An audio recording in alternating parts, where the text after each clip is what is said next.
Welcome to the NLI USA Signature Speaker Series. I'm Adina Canfield, the Chief Executive Officer of NLI USA. I am absolutely delighted to bring to you our talk today, which really will bring together the work and the viewpoints in a very unusual way of an historian, a diplomat, and a fiction writer. The conversation ahead really represents what is so unique about this series and about the National Library of Israel. And that is that it's a platform really for thinking in new ways, linking new ideas, and using the library for inspiration in that endeavor. As always, we invite you to engage with us via the chat function, and our guests will answer your questions at the end of their talk. I now have the privilege of introducing our guests today. Liel Leibovitz is an editor-at-large for Tablet magazine and co-host of Unorthodox, the world's most popular Jewish podcast, according to iTunes and God, as Liel likes to say. He's the author or co-author of several books, including biographies of Leonard Cohen and Stan Lee, and most recently, the Newish Jewish Encyclopedia. He's also a contributor to several publications, including the New York Post and the Wall Street Journal. Liel holds a PhD from Columbia University in video games, a fact he is well aware sounds completely made up. Liel served as assistant professor of communications at New York University. He is a 9th generation Israeli native of Tel Aviv and is now on year 22 of his fact-finding mission in the diaspora. Michael Oren served as Israel's ambassador to the United States, as a member of the Knesset, and as deputy minister of diplomacy in the Prime Minister's office. Among his many honors, Michael was named by Politico as one of the 50 most influential thinkers in America, by The Forward as one of the 5 most influential Jews in America, and by the Jerusalem Post as one of the 10 most influential Jews worldwide. He's a graduate of Princeton and Columbia, and he has taught at Harvard, Yale, and Georgetown. He holds 4 honorary doctorates and was awarded the Statesman of the Year Medal by the Washington Institute for Near East Policy and the Dr. Martin Luther King Legacy Prize. His last 3 books were New York Times bestsellers and award winners. Formerly the Middle East analyst for CNN and CBS, he's appeared on the Stephen Colbert and Bill Maher shows, 60 Minutes, The View, and now the NLI USA Signature Speaker Series at the National Library of Israel. It's truly an honor to have you both. And Liel, I turn it to you to begin your usual lively, probing discourse. Liel? Thank you, Adina, so much.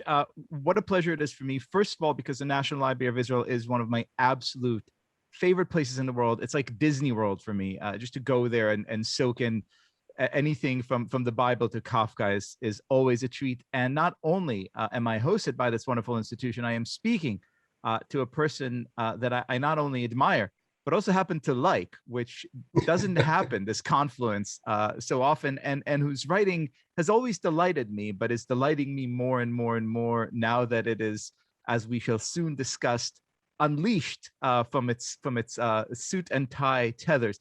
Michael, I'd like to begin with this stellar piece you wrote for us at Tablet magazine a few weeks ago. And let me set up the scene.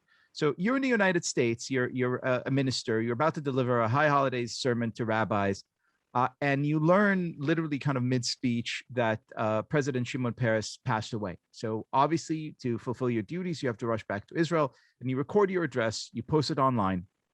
And a few days later, you are shocked to learn that what you thought was this lovely, heartfelt talk about your faith and your relationship with God has gone viral, and not in a good way. Let me quote. You quote in the piece a statement from Haaretz newspaper in Israel that called the talk a cross between a confessional therapy session, a minister's sermon, and a pro-Israel university lecture, and they don't mean any of these as compliments. And you write in the piece that this brought home for you just how differently Americans and Israelis talk about God and about themselves. So the first question I have, I guess, is this. You've always been kind of a figure that lives in on the outside looking in or on the inside looking out. We're an American in Israel, an Israeli in America, a writer in politics, a politician in the writerly realm. Can you talk about a bit about these contradictions and how they shape the way you approach your different tasks? Well, okay. Thank you, Liel. And Dina, thank you for that lovely introduction. And thank you to Naomi Schachter-Price, who convinced me to go on this broadcast. And thanks to LI. I wrote my thesis way once upon a time in my research at the library. There was this thing known as a card catalog. You may remember it. You'd ride your Mastodon over to the National Library and give out ROM and then go off with your spear and put it on the side and look at this thing called the card catalog.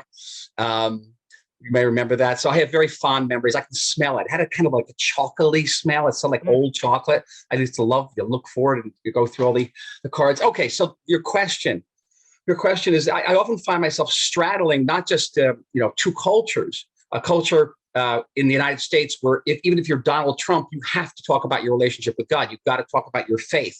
Every year as ambassador, I would go to the National Prayer Breakfast in Washington, where 4,000 people from all over the world would come to listen to every member of the administration and every member of Congress on both sides of the aisle talking about their personal relationship with God, the terrible things they overcame in their lives through their faith. I listened to Barack Obama call Republicans on the dais, called them my brothers in Christ, and describe himself as a born-again Christian. Okay, and then you come to Israel and you sit in the Knesset, where the guy with payas and a strimal is up there. Will not talk about God unless he's got a gun to his head. He'll talk about mitzvot, right? But he won't talk about God. Won't talk about faith. It's like sort of akin to talk about your sex life. It's too personal. It's not done here. And there are all sorts of historical reasons for it, because our God is a very communal God. It is a kind of a judgmental God, whereas and Americans are on a first name basis with their God. Okay, and it's very, very immediate for them. But if you're talking to an American audience, if you're giving a high holiday service at a conservative Reform synagogue, you've got to talk about the things that you overcame in life. You have to talk about your faith in God. And I overcame things in life. I was a dyslexic kid. I got terrible news for you. I'm a dyslexic adult, and I had to talk about my personal relationship with God and how that relationship helped me get over some of these obstacles and helped me guide me through life. And I was very proud of this connection with God.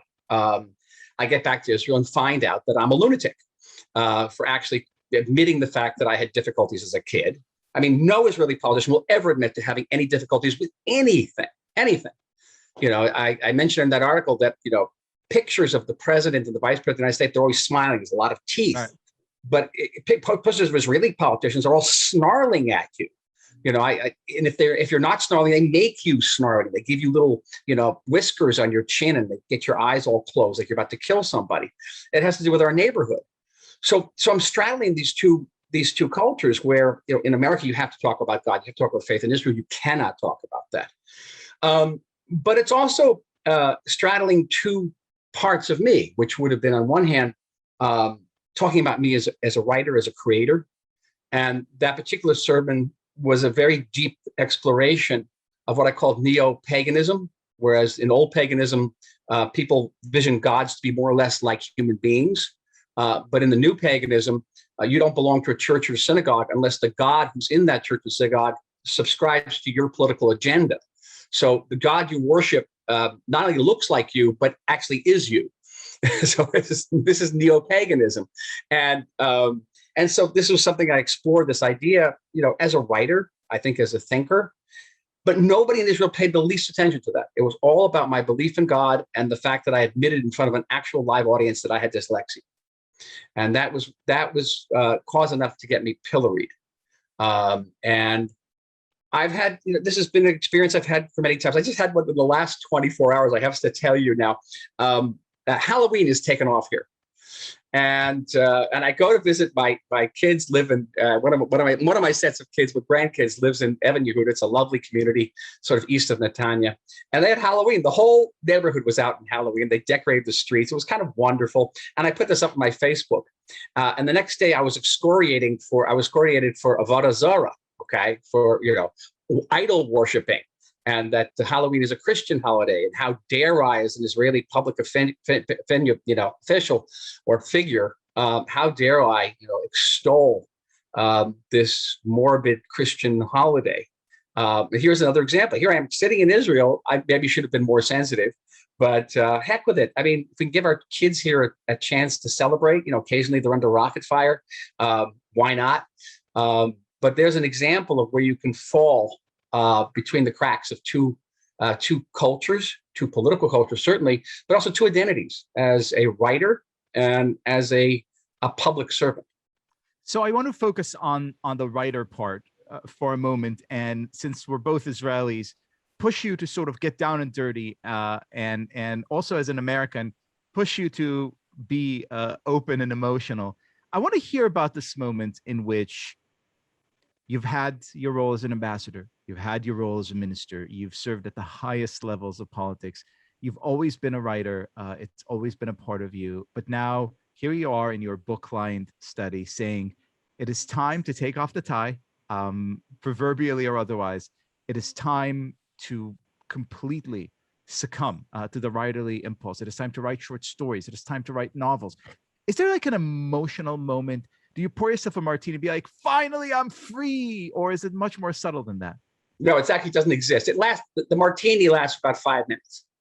And because what you're basically saying is for me to give up a part of myself.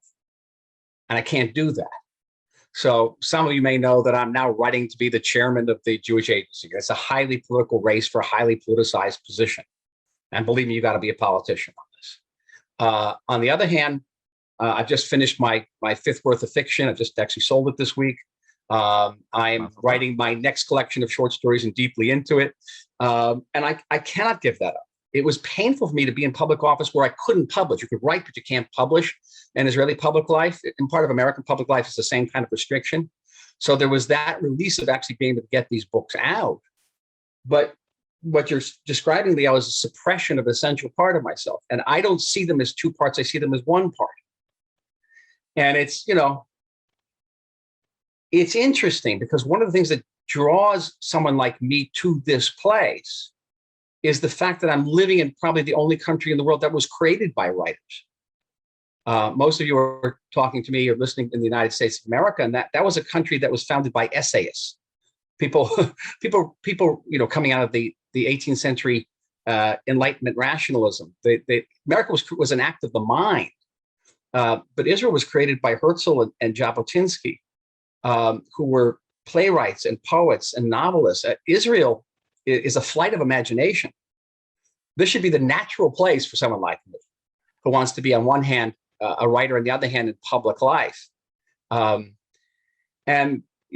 Jewishly, I mean, our common friend Yossi Klein Halevi is fond of saying that we are the story that we tell ourselves at night, and we're certainly the story that we tell ourselves around the Pesach table. We are a story in a way that I don't know if any other people in the world is a story like our story, and it's a story that we keep writing. This is a story. Zionism is a story. So I should be perfectly at home in a place like this, and I probably shouldn't be called a madman for writing short stories. So I was going to get to that a little later in the conversation, but since you brought it up, this is fascinating to me. I've heard you say this several times, and I've found myself thinking about this a lot. It's absolutely true. The great debates early on in Zionism, and still, I would argue, the foundational debates that go on and shape Israel to this day are between figures like, Herzl, a journalist, and Ahad Ha'am, a critic. It's just astounding how literary and writerly this whole thing is. Now, my question is this: you could take two radically divergent views on this notion. You could say that this actually made for a stronger national infrastructure because here were good writers who actually, conceived of a well-written project with a good structure in the middle, beginning and end, and characters, etc. Or you could say Well, this whole thing kind of reeks of fantasy. Who would have ever thought that was a good idea to put a bunch of Jews in one place and let them run their own state? That hasn't In the really Middle worked East. very well. In the Middle East, hasn't really Yeah, worked really, really well really. historically. Or- So how do you, as a writer, as a Zionist, as a diplomat, where do you find yourself sort of meditating on these questions? Where do you come out on these questions? I think that writers have a primary role here. I'll tell you a story. Here's a story. Ready? One day, the prime minister, this guy called Bibi, calls me in. He says, we're getting the crap kicked out of us in public diplomacy. Why are we getting the crap kicked out of us? And what crap kicked out of us? And what can we do about it? I said, well, Mr. Prime Minister, I always call him Mr. Prime Minister. The other side has 5 words in their narrative. It's occupation, it's colonialism, it's imperialism, it's racism. Okay, it's very easy. Anybody without a brain could do the 5 words. We don't have 5 words. We have 50 pages. Right. Well, we lived here. We were exiled. We're coming back. We extended our hand in peace. We were rejected. Blah blah blah. You go on. Holocaust, Inquisition, like 50 pages. I says, well, can we get it down to, can we get it down to 5 words? I said, let me do my best. So where do you go naturally to get the 5 words? You go to Madison Avenue. So I go to like the Lions of Madison Avenue, and they come back after 2 months with the following: falafel, pretty people on beaches, and cherry tomatoes. That's going to go far, right? And then I realized I'm consulting the wrong people. The people I should go to are the poets, because we're living in the age where facts don't mean much, and our public diplomacy is always based on myths and facts. Remember that book? Absolutely. But anybody who's ever been in a relationship knows that when a feeling comes up against the fact, it's going to win, right? The feelings. We're in the age now of feelings. And the poets came back with a narrative that, albeit not 5 words, was about 8 lines. And I challenge anybody to listen to these 8 lines and not be profoundly moved by it. It started off with Israel is home. Israel is community. Israel is family. Israel is compassion.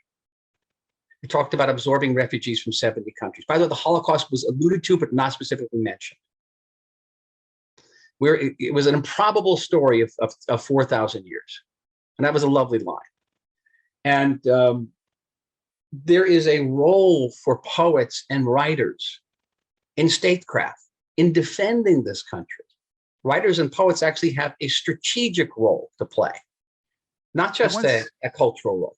I want to get back to that. I once heard the sadly largely forgotten Canadian writer and critic A.M. Klein say something along the lines of the reason that Jewish history is so interesting, and the reason that Jews continue to not only survive but thrive despite the odds being very much against us, is because we've always had the ability to tell ourselves stories that were clearly out of sync with observable reality, which was always much more grim than we seem to believe, but that were so powerful that they could actually manifest our own will kind of against those facts and keep on making those stories come true. Do you feel Israel is one of those, fantasy stories that just came true by sheer force of belief?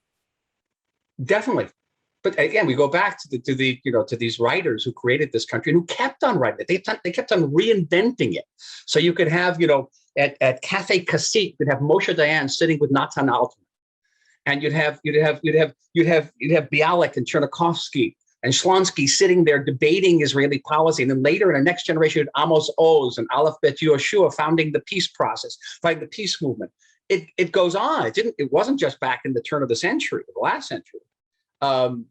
And so this entire enterprise that we call the State of Israel, the Zionist movement, has been an act of storytelling.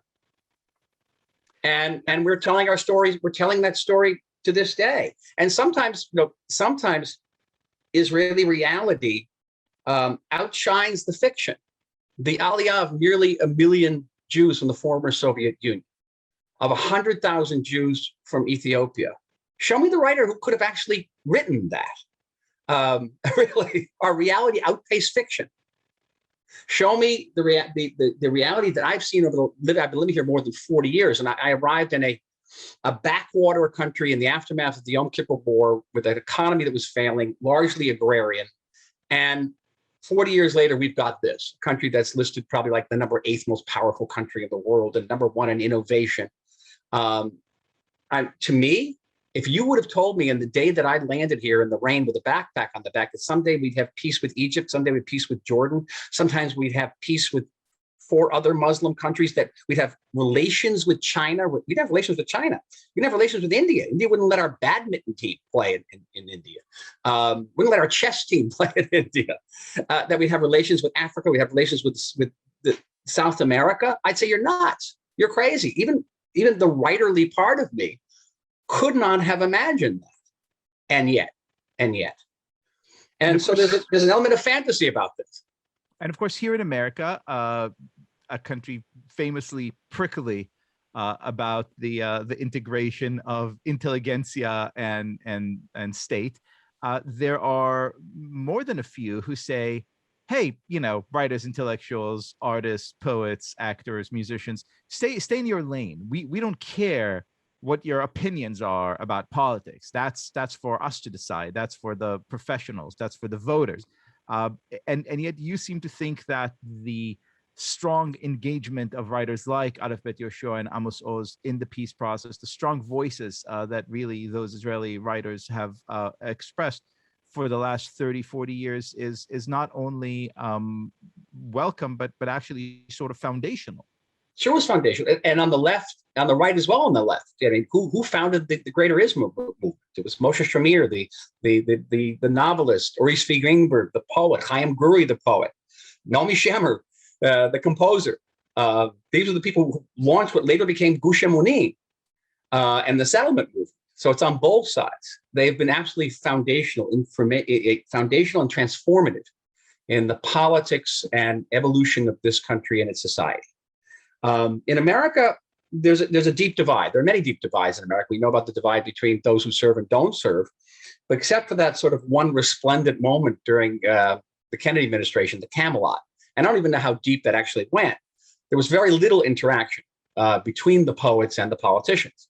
Very little. I think the gap today is very, very wide. I hope it's not as wide in Israel. Our writers now tend to be more sort of on one side of the political spectrum, but they're still very vocal and they write, they write profusely all the time, prolifically, and they're taken seriously. When Amos Oz, Alav Shalom, or Aleph Bet Yehoshua would make a pronouncement about politics, it was front page news.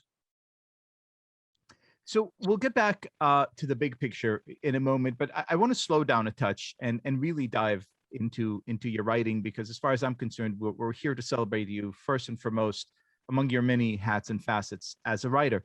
I love your short stories. We'll get to them in a moment. I'll even ask you to read some. But as far as I'm concerned, your masterwork is the novel you published, I believe, last year, To All Who Call in Truth. Was that 3 months? About 4 months ago. Oh, see, time is fleeting in the age of COVID. I won't give too much of the plot away. I will say that it's it's a great Jewish noir, but you sort of perfectly captured the moral, political, and social vertigo, I think is the correct term, of the early 70s that sadly so neatly mirrors America's contemporary chaotic moment in time.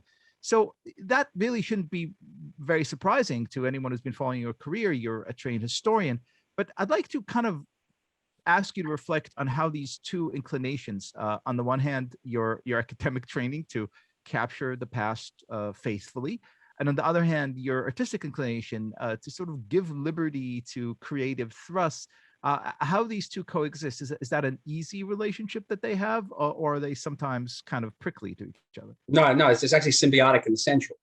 So if I'm writing a story about 1971, 72, I have to remember, because this is a personal memory, what people wore, what people ate, what people listened to, and what were the items, what the leading, issues on the news in every given day. But, I'll give you an example. This novel that just sold takes place in 1944 and 1945, and I had to know literally what people ate every day. I had to go online to find out the way people spoke in 1944, 1945, whether I was using the right language, whether I was using terms or expressions that didn't exist back then. I had to know how to operate a 1941 Harley Davidson motorcycle. Believe it or not, there's actually a clip on YouTube from the LAPD from 1941 that tells you every part of this motorcycle. But in the collection, in the Night Archer collection, my favorite story is a story called Metaxas, which takes place on the American frontier in 1841. It's about a military fort. And I went back to the US archives and looked at correspondence between officers in 1841 to get the language exactly right, using exactly the same tools that I used to do the Six-Day War.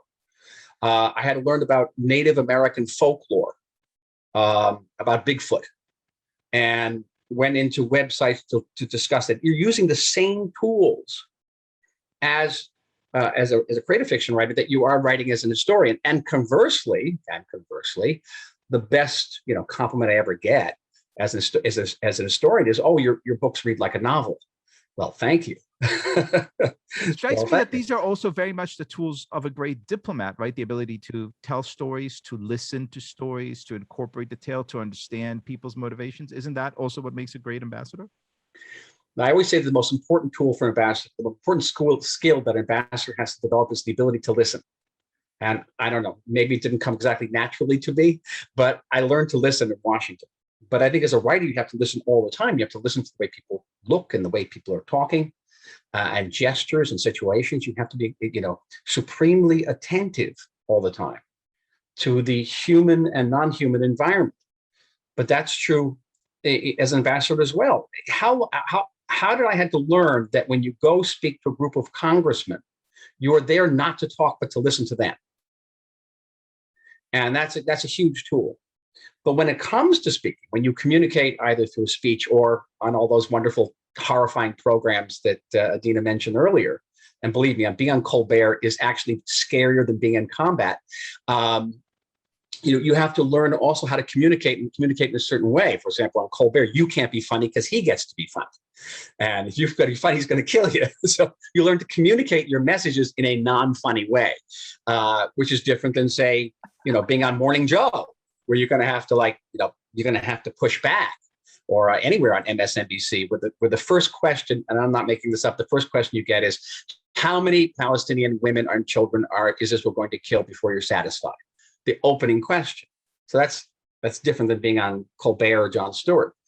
So you have to learn. Sure, I have to interject, because I'm sure everyone listening to us right now is dying to know. Okay, well, not to sort of reawaken past traumas, but you're on MSNBC are asked this question just out of curiosity. How do you answer? It was Woody Allen's son who asked me.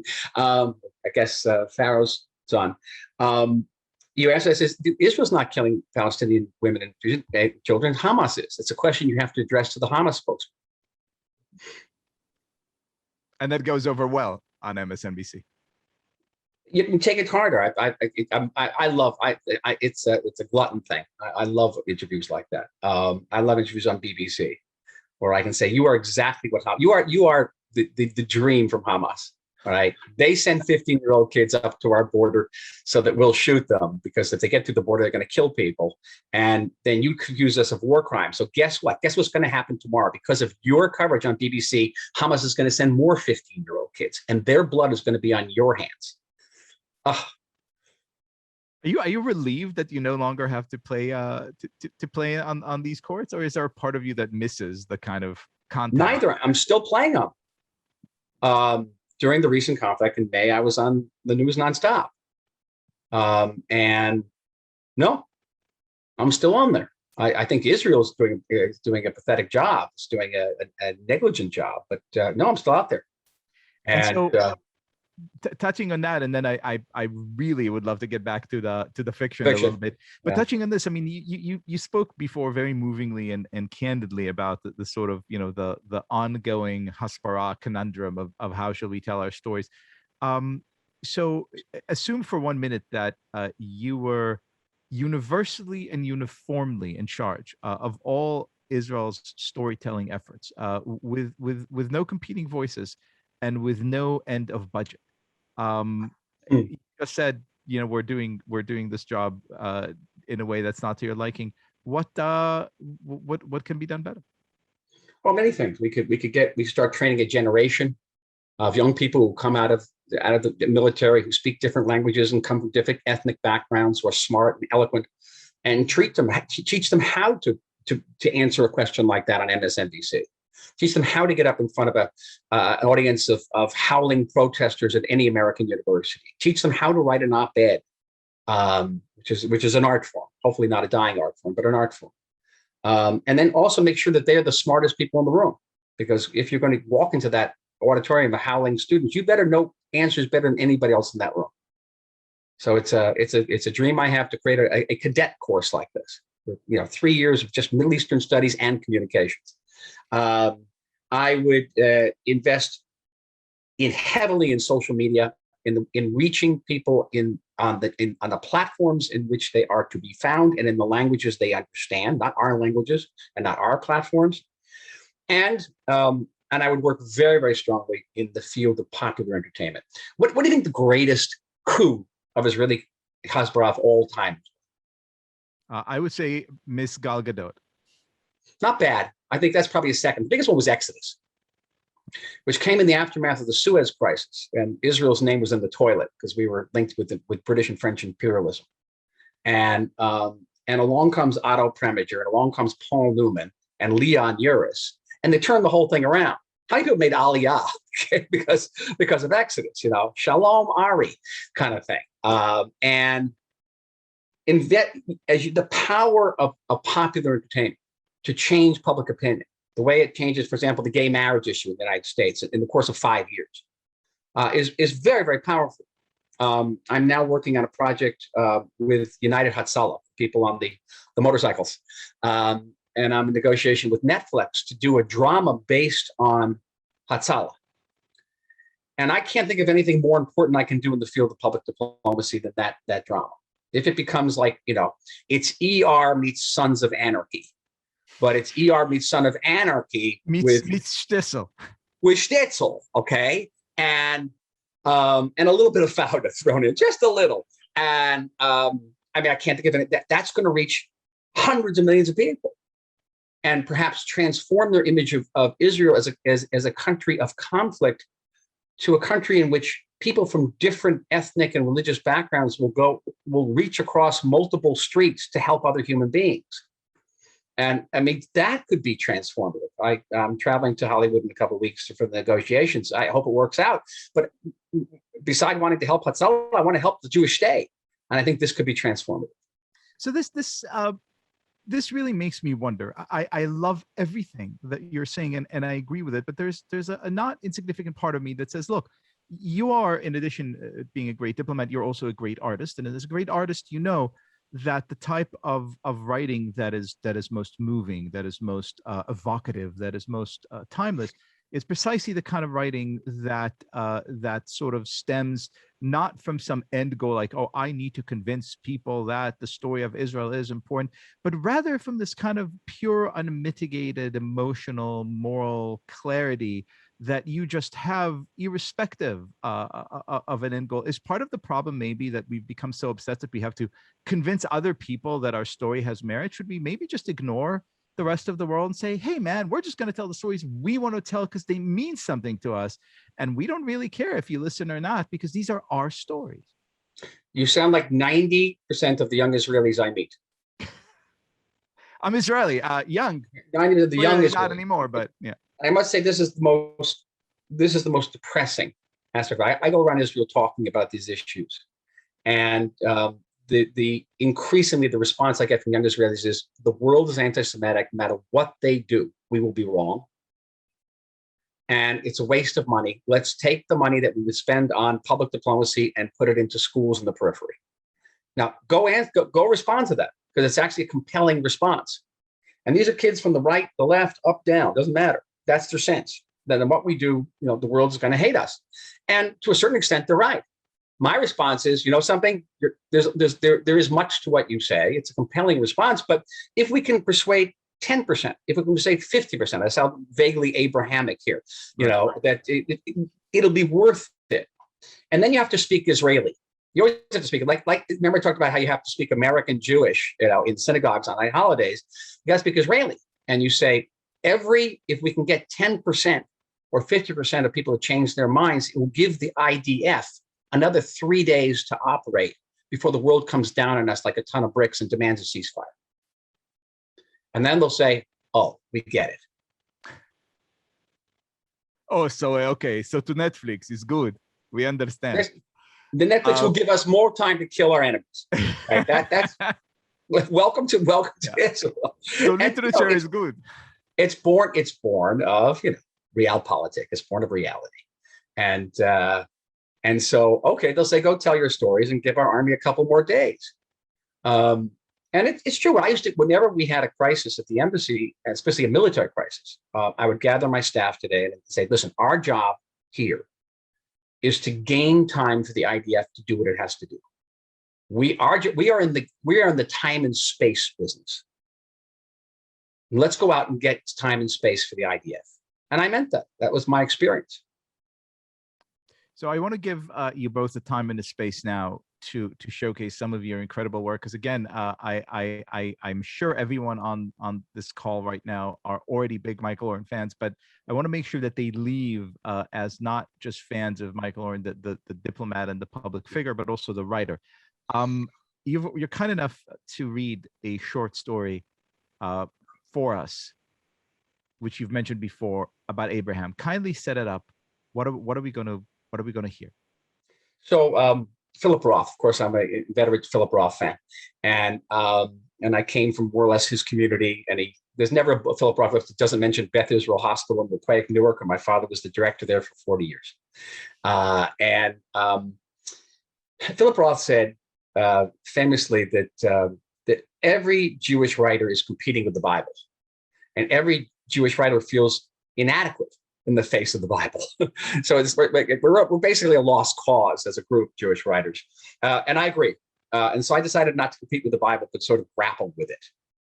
And beginning in the collection, in Night Archer collection, I write a story called Day 8, which takes place the day after creation, in which Satan convinced God to endow human beings with a soul. And the question is raised whether that's a good idea or a bad idea. There is the book of Zechariah, in which a failed prophet who hasn't actually made it into the Bible is arguing with God. What has Habakkuk got that I don't have other than a funny name? And it addresses the question whether God has a sense of humor. Now we attribute so many attributes to God, but one of them is God funny. All right, it's the God who made the platypus duck. Is he funny? Right.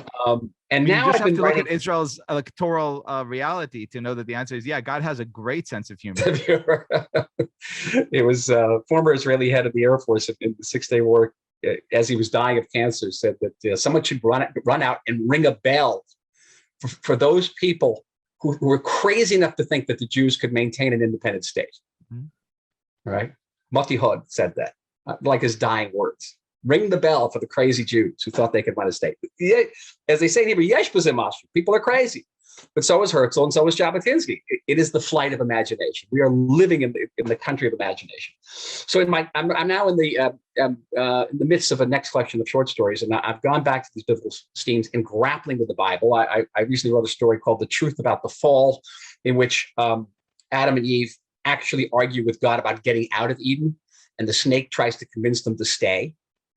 And a couple of weeks ago, we were reading Vayera, the Parsha and Shul, and I came out of there wondering, what if the Akedah, what if the binding of Isaac was not God's testing Abraham, but whether it was wonder if it was Abraham testing God. And that's the short story. It's called The Truth About the Binding. Shall I read? Absolutely. Okay. With the glasses. Look at that. Ready? The truth about the binding. Here I am, Abraham conceded when God called to him, as if God didn't know his location, as if God didn't anticipate Abraham's response when told to take your son, your beloved son Isaac, and sacrifice himself to me. God knew, even as Abraham grumbled, this time he's gone too far. But Abraham should have known. This was the same God who had just destroyed two perfectly good cities, a little rowdy perhaps, but pious compared to Mesopotamia's fleshpots. The God who turned his cousin's wife into a salt lick merely for glancing back at a blaze. A God who promised and promised a land, a people as numerous as the stars, curses on his enemies, blessings on his friends, but never seemed to deliver. And now this, a God who wanted him to place his lastborn, the delight of his twilight years, on a pile of wood and thrust a knife into his heart to roast his body and watch the blood-thickened smoke wind heavenward. Some God, Abraham bemoaned. I did better with the idols of Ur. Still, Abraham did as he was commanded, taking the boy, actually a man of 37, a donkey, 2 servants, and the wood up to Mount Moriah. At the base of it, though, he ordered the lackeys to stay behind and started to climb with Isaac, who was already suspecting something. But Dad, where's the lamb? Trust in God, his father said, not entirely earnest. He remembered the tower collapsing into multilingual chaos. He remembered the flood. Mercy was not this deity's strong point. God will supply the lamb. So they climbed, the donkey, the wood, and his son, to the summit where Abraham built the pyre. Then he bound his son, bound him with rope, hands flat at his sides, back to the logs and face to the scalding sun. But still the boy did nothing. Shock, perhaps, or a desire to be part of the joke. For surely his father wasn't serious. Surely he could have overpowered him, a man 3 times his age, and tied him to the kindling. Let's see who laughs then, thought Isaac. But he let himself be tied and lay there as his father took up a knife in one hand and a firebrand in another. Both were raised to the sky, where presumably this God looked on fixedly, and there they tarried, hovering over Isaac's chest while Abraham waited for a sign. 5 seconds, 10, and all the while he wondered what he'd gotten himself into, leaving his home, his family, his civilization for a life on the run, transformed overnight from cosmopolitan to nomad, hounded, sometimes hungry, with a half-sister for a wife who first goaded him into sleeping with his concubine and then forced him to banish her and his firstborn, casting them into the desert to die. What was I thinking? He rued. 15 seconds, 20, and still no ooh. The deadly hands descended. Isaac stiffened. Abraham howled as the blade and flame broke and scorched the skin, his son's life, his most precious love, being rent by him. Hold on there, said God, or rather his angel, to whom he often outsourced such messages. The hands stilled in mid-plunge. Don't you dare harm that child, the angel warned, as if peticide was somehow Abraham's idea. I now know that you are a God-fearing man, the cherub went on, its powers apparently plenipotentiary. You were willing to give me your son, your only son, it continued, conveniently forgetting Ishmael. And for that, you get lots of credit. There in a nearby thicket with its horns caught in the brambles was a perfectly succulent ram. Not a minute passed before Isaac was unbound, rubbing his wrists and vowing never to speak to his father again, and the ram was ashes.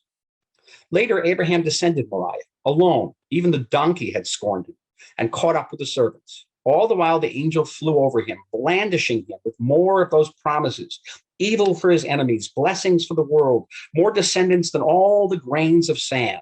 Yeah, right, Abraham thought. But what he said out loud was, congratulations. The angel, with a face God lacked, looked flummoxed. Congratulations for what? For passing the test, Abraham explained. For proving you're not like the other gods, the ones that really do want us to kill our kids. For giving us the choice between affording and confronting madness. For showing us the blindness of faith. From white to pink, the angel blushed. And for that, you earn our devotion, mine and my offspring to come. Abandon, forget, and forsake us, disappear while we get exiled and burnt, turned by the millions into smoke for leading people to believe that you killed your own son and leaving us to take the blame. Abraham gazed upwards, reverently, indulgently. Do all of that and still will believe in you. All because of this test, because of this hope. He bowed his head to the ground, and I, at least, keep my promises. This is so beautiful and moving. I have several questions. Before I get to them, I want to ask anyone who's listening who would still like to submit a question. We've gotten quite a few, and I promise we'll get to them in just a minute. But last chance. If you have any questions for Ambassador Oren, kindly submit them now. Back to the story, and you could hear I hope, the change in my tenor. It's really deeply affecting. But I want to get a little bit, inside the writer's studio on you right now, and kind of challenge you on one question. So you spoke earlier about the Bible being the sort of impossible, unmeetable standard to which, or in whose shadow we all cower. But the Bible presents, I think, another difficulty, which is being the sort of text that it is. It gives us these immense human dramas without the satisfaction that a modern novel would give of, explanation, explication, exploration, internalization, analysis, etc. It just presents these grand narratives and leaves you to do exactly what you do in the story, which is wonder, gee, what was going through his head at the moment? Now, look, it's one thing to say, well, go on YouTube and find a manual for what Harleys were like in 1941. It's a totally different thing to put yourself in the mindset of the first patriarch, which of course also connects you to a whole host of larger questions. How do you do that? And you do this a lot in your work. You do this. You have a great story about Pharaoh, as you mentioned. You have stories about Adam and Eve and about God and the it's devil. the story of Exodus from Pharaoh's perspective. No Right. one's ever told the story what Pharaoh was going through with all this. And it's very, right? Darkly, bitterly funny. But I kind of really want to know, because it's a totally different set. It seems to me a totally different set of imagination / almost like theological imagination required here. How do you go about it? First of all, I can say this to a bunch of people from America. I come from a place of faith, so I'm not an iconoclastic here. Okay, I'm grappling with a text that is for me sacred, and it is my story. Abraham's decision to become the person who crossed over, the Ivri, is germane to why I'm here. It's a direct connection. And so I think I'm grappling within the text, not outside the text. I'm not making fun of the text. I'm actually taking it very, very seriously.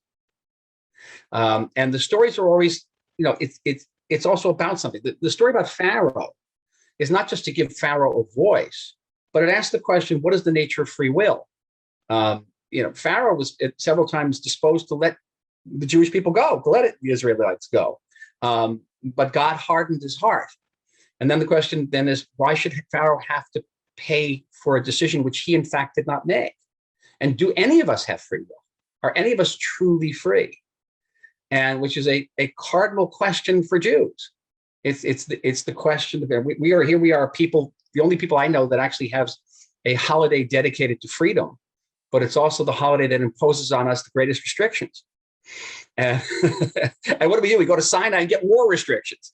And it's a very Jewish type of freedom, which is a freedom that is about limits, about law. And for those of you in the United States, you should know that the founding fathers were deeply influenced by this. This is what the Constitution is. There's no freedom without restrictions. Constitution being a very negative document, because it assumes that human beings, given license, will destroy one another. Wonder where they got that idea. It's true. So anyway, so that it comes from a place of profound, I think, faith and respect that I could, raise the question of whether Adam and Eve wanted out of Eden, and whether the snake, wasn't so bad. As the last line is my favorite line of that story, is as they're leaving Eden and finding out the world outside wasn't what they thought. The snake says to God, I'm going to miss them. And God says to the snake, yeah, but not as much as they're going to miss you. We have time, as sadly we are running against the end of this wonderful conversation. We have time for a few more questions, and we have gotten a whole wonderful array. I want to kind of try and cram them together. So apologies to anyone who's not hearing exactly their question in the way it was put. A bunch of people tuning in want to know how you feel about Israel diaspora relations, especially, I think, a pertinent question considering the position which I hope you will soon employ or occupy. There is a sense, I think, whenever you speak to Israelis, and this is again from the questions, whenever you speak to Israelis and American Jews, that both sides sound like they are like they're fearing an imminent divorce, like both sides sort of is convinced, or either side is convinced, that the other side, Israelis and American Jews, don't really get what their lived experience is truly like. American Jews are too flippant about the security challenges that Israelis are facing. Israelis don't really understand the complexity of, pluralistic American communal life. What do you feel? How optimistic are you? I'm strangely optimistic, but not Pollyannish. I'm also humbled by the notion and the awareness that there are historical processes occurring in the United States that are washing over the American Jewish community, over which Israel has no control. We didn't create cancel culture. We didn't create critical race theory. We didn't create, we didn't create political correctness. We don't have much of it here. And so our ability to impact that part of the American Jewish community, which is feeling disaffected or alienated from Israel and Jewish identity, because they're swept up in these currents. Our ability to send them that little life jacket, that lifesaver, is going to be limited. But we can do it for some of them. We can do it for some of them, again, by reaching out where they are, because they aren't in Shoals and they aren't in AJC or in APAC. Okay, we have to find where they are. We have to find the platforms. We have to find the language. We have to recalibrate our message for them. Generally speaking, we have to make a case that Israel's not America. Just as in Israel, we have to make the case that, that America's not Israel. And it's a very hard case to make, to get us to respect one another's realities and the distinctions between them. To tell American Jews, yeah, Israel respects pluralism, but we also have democracy. And sometimes they clash because, hey, there are a lot of Orthodox Jews here, but not a lot of Reform Jews here who vote. And so we have a clash of values. And if you respect Israeli democracy, Israel is one of the maybe 5 countries in the world that has never known a second of non-democratic governance. It's amazing, but it's one of our great achievements. I respect that, but keep in mind that this is the way Israelis vote. So sometimes you do democracy 5, 6, 7 times in a row. So yes, but I see the glass like often half filled. I was the first Israeli ambassador to hold very quiet meetings with the Haredi leadership of the United States. Talk about fascinating meetings. So you realize that there is no Haredi community, there are Haredi communities. And many of them quietly would define themselves as Zionists. They won't sing Hatikva because it doesn't mention God. But we're Zionists. We send our kids to Israel, we send money to Israel, and they're looking for a closer relationship with us. We have to recalibrate our message for them too. We have to have a Haredi birthright. And the Haredi kids coming at birthright are not going to go drinking on Dizengoff Street on Saturday night. It's going to be something different. But here's a growing community that's increasingly affluent, and we have to reach out to them as well. This is classic Zionism in the sense of being proactive, of fulfilling an active role in our own history. And I think that on one hand, the Jewish people is on the brink of an historic disaster. We could lose a huge chunk of our people. We can't afford to do that. But we also have an opportunity to enrich and diversify and strengthen our people by being proactive.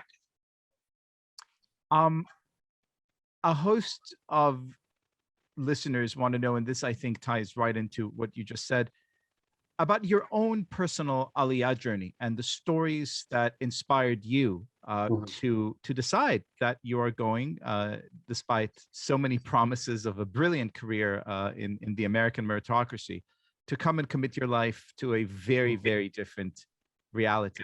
What were these stories like? So I apologize for people who are listening who've heard these stories many, many times. So you're not going to tell that story again, are you? Well, okay, I got to tell the story now. I grew up in a working class Catholic neighborhood where I was a Christ killer. And I got the crap beat out of me all the time. So I'd come all beat up. And my father, who passed away this year, Oliver Shalom, landed on Normandy Beach. His brother as well, fought their way across Europe and liberated a concentration camp and took photos of the concentration camp. And I carry them with my phone, in my phone everywhere I go. But when I come home beat up, my father would open the album with these photos, with the piles of bodies and the skeletons. And he said, you see that, son? That's why we need a strong state of Israel. When you hear that and you're bleeding, you're 9 years old, that's profound. Growing up in the period of the 6-Day War, everyone remembers the victory, but you remember the Tkufat Hamtana, the 3 weeks before that, where we were convinced we were going to witness a second Holocaust in one generation. No one was going to do anything. American Jews were going out protesting. They were protesting against the Vietnam War. They weren't protesting to save Israel. And then that had a profound impact. And then, of course, the seminal story with which I begin my memoir, Ally, being 15-year-old and going to Washington and meeting Israel's ambassador to the United States, and shaking his hand and saying, okay, that's what I want to be when I grow up. And the gentleman's name was Yitzhak Rabin, and I later became his advisor. And those are the stories.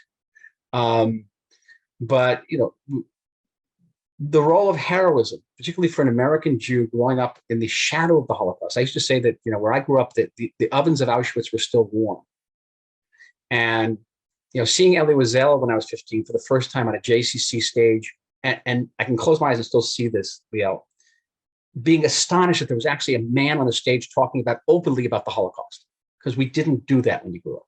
It was whispered behind, closed doors. The struggle for Soviet Jewry, the realization that when I grew up, 3 million Jews were incarcerated, and then later, serving as an emissary to these people and witnessing the greatest heroism I'd ever seen, even greater than the heroism I witnessed in battle. Oh my God. You can't make up these stories. These were the stories of the sheer heroism of this country, again and again and again. And yes, some of it is blown out of proportion, but so many of these stories of heroism are not told. The 16-year-old, 5-foot girl who was the leader of the Odessa Underground and held everybody together and quite literally saved my life by throwing herself physically at KGB thugs who were going to kill me. I witnessed heroism. In Hatzalah, with these volunteers who ride motorcycles, sometimes into very hostile neighborhoods. I witnessed the heroism of Israeli doctors, Arabs, and Jews fighting COVID. We are surrounded by heroism all the time, and it's Jewish heroism. You don't have to make this up. You don't have to strive for it. So to me, it's a source of great inspiration. And frankly, I'm humbled by it. One more question, just so we end on an intimate writerly note, which again, I hope, and I can't say this enough, will inspire everyone here to check out Michael's recent and deeply, deeply, deeply moving writing. When you're alone and it's evening and there's no work and no CNN appearances and no op-eds to write, and you just want to return to a beloved book that influences you, that has shaped you, that gives you comfort and joy, who do you read? I read Philip Roth, of course, but in fiction, Walt Whitman, which is actually painful for me. I have to get through it and not burst out crying. Hey, that's an Israeli politician saying he reads Walt Whitman and cries. There goes my political career. You're dead. You're dead. History books, memoirs of William Manchester and Ulysses Grant. I challenge anybody to read the last chapter of Grant's biography, edited by Mark Twain, and not be profoundly moved by it, about what it was like to be at Appomattox Courthouse on April 15th in 1865, and meet the man who you had revered as a young man, Robert E. Lee. And Ambrose Bierce. I must tell you, I'm an Ambrose Bierce fan. And I go back again and again to read Ambrose Bierce, because his writing, including writing about the Civil War, is postmodern, written written as if it were written today. And he was a man of action. And I quite purposely as a student did not take a single English course, because I thought that writers were coming out of English departments, coming out of creative writing programs, and writing the same way about the same things. And I admired writers of action. And Ambrose Bierce was a man of action. He actually disappeared in the Mexican desert in 1913 looking for Pancho Villa. Never found him. He's been occultated. He's coming back. And his writing is so fresh and so honest and often so brutal, but also humorous. He wrote this Devil's Dictionary, which is hysterical. And my book, To All Who Call in Truth, is about a junior high school. It was once called junior high school, now called middle school. And there was it opened with a quote from Ambrose Bierce that said, adolescence was an interim stage between childhood and adultery. And he's writing this in 1880. Okay, how cool is that? How cool is that? Well, fresh, honest, and funny. I could use exactly those same terms to describe your writing. Michael Oren, it is a pleasure to read you and a pleasure to talk to you. And Adina, back to you, and thank you again for hosting us. Thank today. you, Liel. Thank you so much. Liel, Ambassador Oren, this has just been so incredible. You are yet another example of the importance of the platform of the library in bringing new ideas, new thinking, great thoughts, important insights with a twist and interest and energy. And we're just so thrilled and honored to have you as a part of our National Library of Israel community. And we thank you very, very much. I want to invite all of our guests and panelists to join us on December 9th for the next NLI USA Signature Speakers event. It will be with the National Library of Israel's Head of Collections, Dr. Raquel Euclides, and with the Judaica curator, Dr. Yoel Finkelman, who in this season of gift giving will be talking about the treasures of the National Library of Israel, and will bring them to you in a very creative and unique way. So mark your calendars, December 9th, you'll be hearing from us via email. Thank you all very, very much. Thank you. Thank you. Thank you. Thanks, Liel. Thanks, Adina. Laila Tov from Jaffa. Thank you all. I'm going to open the microphone so that if anyone has any further questions or comments to make, or just say hi from where you are, you're welcome to. Thank you very much. And Laila Tov from Jerusalem. Great. I see Erwin there. California was wonderful. Thank you, guys. Michael, I'm going to jump in since no one is asking a question. I'll take my turn. Are your books translated into other languages, and is Arabic one of them? And if, how was that received? My history books are translated. Actually, a translation of Power, Faith, and Fantasy, America and the Middle East, just came out in Saudi Arabia about 2 weeks ago. My 6-Day War was translated into Arabic. We'll just turn around and show it to you. This is the 6-Day War book in Arabic. Can you see? My fiction has not been translated. That was good. Power, Faith, and Fantasy just came out recently in Urdu. Ambassador Oren, I just want to wish you so much future success, and your greatest accomplishment is still to come, serving Israel in the future. Your greatest accomplishment is still waiting for the future. So thank you. It was really very special for all of us. Thank you very much. As they say, inshallah. Yes. Inshallah. Inshallah. Ambassador, the comment you made, I'm speaking as a rabbi, and I'm just thrilled to hear you ask a question about, does God have a sense of humor? The Tanakh is nonstop humor. It really is sort of a sarcastic humor, because I've always enjoyed telling my students the trope in the story of the Akedah gives it away. When you read, where's the sacrifice? Yitzchak asked, and the answer is God will provide a lamb, comma, in the trope, my son, hint, hint. That's like Norm Macdonald on Saturday Night Live, news saying, "Yippee! Jerry Rubin is dead." Kol hakavod alecha. It was so delightful. That's like comma, right? My son. That's very funny. I hope you enjoy it. You can use it whenever you wish. I give it. That's to you. interesting. That's interesting.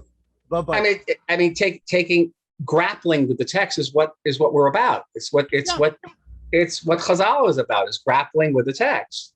And I think that's the source of our strength. We're not competing with the Tanakh. We are in it. We are engaging with it, and we're questioning. And that's, I think, that my writing, when I write these biblical stories, it comes right out of it. Well, the only comment I would add is, having participated in teaching Gerim for many, many years here in the States, it is the aspect of being Jewish to ask questions that is attracting so many people to adopt Judaism. Interesting. They love the freedom and encouragement. Yeah, well, I do. Liel knows I'm doing Daf Yomi. I've been doing it now, I guess, for 2 years. And sometimes it can be overwhelming. the questioning and some of the obscure things. But if you get into the world of Daf Yomi, which is a world of questioning, wonderful, wonderful. It's our strength. It's the strength. Erwin, hello. You can't hear you. You're muted, but okay. Oh, okay. Hello, hello. Hello Yeah. from Kiryat Ono. Just a question. I'm curious to know if you read fiction and nonfiction in Hebrew. One of the great it's interesting. One of the great failings of my life is my inability to write fiction in Hebrew. And I've tried. It's not. I write for the Israeli press. I write op-eds.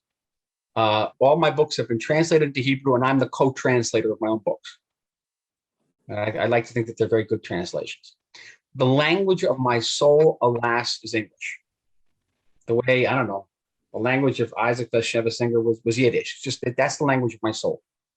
I actually view it as a failing. I look at someone like Aaron Appelfeld, who learned Hebrew when he was 12 years old and was a great Hebraist. It's a wonderful language skills. I mean, I'm in awe of people like that. I mean, I'm proud that I can get in front of the Knesset and have people screaming at me and not lose my place in my speech. That's it. Or get onto the evening news where everyone's screaming at each other, at the same time and hold my own. That's as far as my Hebrew is going to go. No, but I think that's wonderful, wonderful, yeah. And I really, it's a failure. Accomplishment. No, not a failure, because you made Aliyah as an adult. So did you have a background in Hebrew before you came to Israel? Not very much, no. But you look at people like I don't know, Liel. I don't think Liel's first language was English, and his English is exquisite.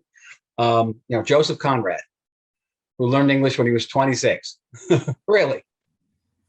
You can become proficient in another language and become a writer in that language. I didn't succeed. That's all I can.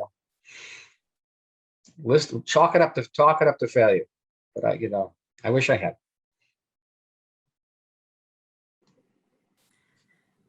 This is Naomi, and I just really want to say thank you. This was an incredible session. I was riveted every moment. And I did want to ask the Akedah story, is that new series of short stories, are they all Bible oriented? No. Some of them are Jewish stories, but they're different stories. The Night Archer collection, for those of you who don't know, this is the Night Archer. It has 51 short stories. Everyone's completely different. There are ghost stories and love stories and horror stories and mystery stories. It's part of my ADHD thing where I have to keep writing different stories. But I'm always drawn. There are a number of Holocaust stories, and in this new collection, I think there's a higher percentage of Jewish stories. One of my favorite stories, Naomi, actually goes right out of Daf Yomi. Because you're reading Daf Yomi and you're reading a lot about demons. So there's a story about a Talmud Torah teacher in Brooklyn who's very unhappy with his life, unhappy with his wife, unhappy with his teaching, and he goes into the bathroom wherever he can to get out of it. And in the bathroom one day, he runs into a demon. And it's about the relationship, what goes on between the demon and the rabbi in the bathroom. Oh my God! I mean, it's very funny. I'm adoring the premise. But the novel, To All of Call and Truth. Let me show you those who don't know it. It's this thing. It also comes from Psalm 45. You read it 4 times a day in the Ashrei prayer. The Lord is near to all who call upon him, to all who call upon him in truth. And to me, that the fact that line was written 3,000 years ago is nothing short of mind-blowing. Think about it. I mean, in Egypt, you didn't approach Ra, or if you're in Greece, you didn't approach Zeus with truth. You had to approach the Jewish God with truth, and God would be near to you. It's an extraordinary concept. And And I'm drawn to this world of 1972, Noam, because it's the last moment when American Jews were an ethnicity. We, people didn't eat bagels. We ate bagels. They were hard. They were miserable, horrible bagels, right? There weren't bagel shops. We ate the chopped liver. We ate the chop. We had American Jewish humor. We had Alan Sherman. We had American Jewish music, and if you got a college application, what ethnicity you are, you wouldn't write you were white. Okay, you write you were Jewish. I played sports, at college, and on the bathroom stall in my gym at the clubhouse was written the following question: are Jews white? And someone had written under it, yes, but. Today, there's no but. We are not just white, we are, supremely white. And we have a different identity. And I wanted to go back to that last moment where Jews were an ethnic group. I am very much taken up, not just with Philip Roth, but all the Jewish authors of my generation, Bernard Malamud, Saul Bellow. And they're all asking the same question: how can I be Jewish and American at the same time? When Saul Bellow writes at the beginning of Augie March, I'm an American Chicago born. He's like making a statement. John Updike didn't have to write, I'm an American Pennsylvania born. And today, young American Jews not only do not ask themselves how I can be Jewish and American, they don't even understand the question. They don't even understand the question.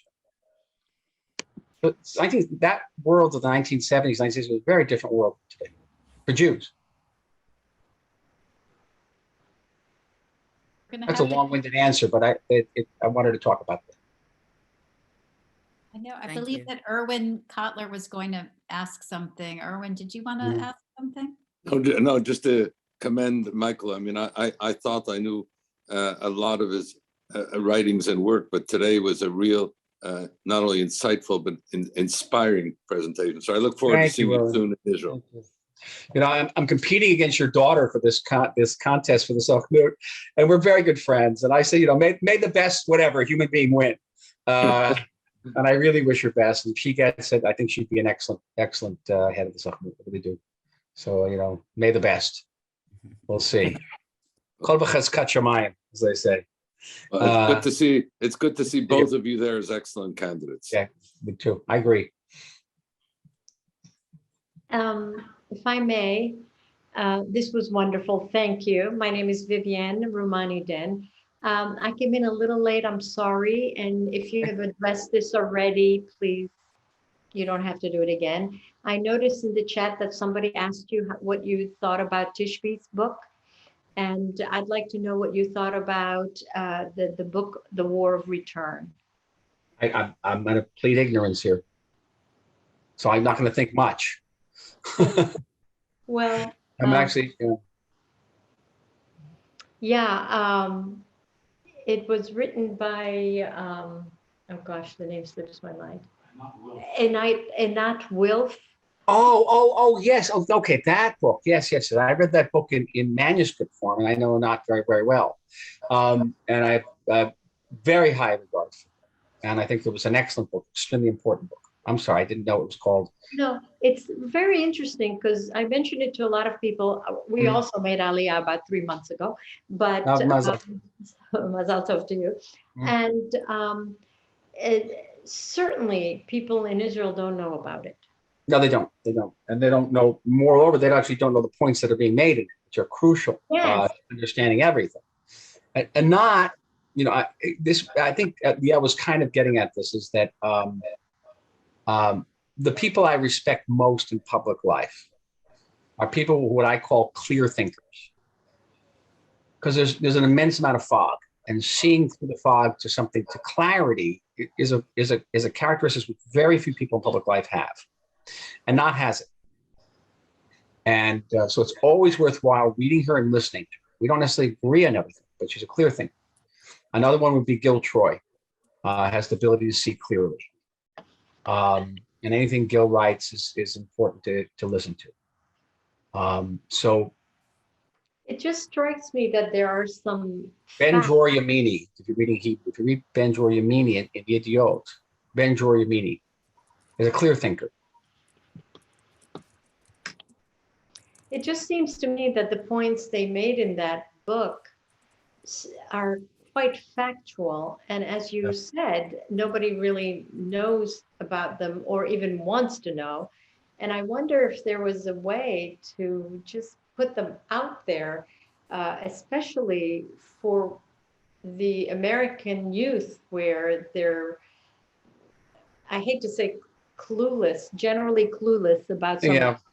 Unfortunately, Anat is a rational human being who's about facts and not about feelings. And that you can't convince these young American Jews with facts. It's not going to happen. No, Anat will talk about how in UNRWA schools, they don't teach peace, they teach return. Okay. American kids are not going to know what UNRWA school is. They don't know what return means. They can go around, chanting, from the Jordan to the sea, Palestine will be free, and not even understand what that means.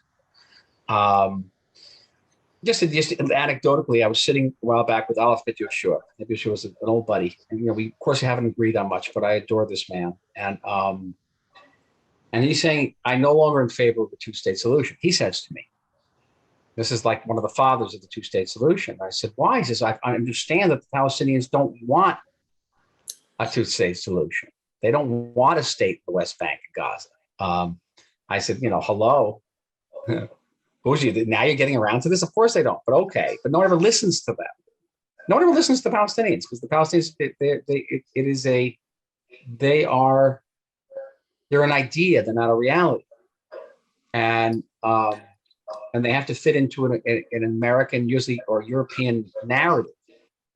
But the Palestinians hold the world's record of a people who have been offered a state and have turned it down, almost always with violence.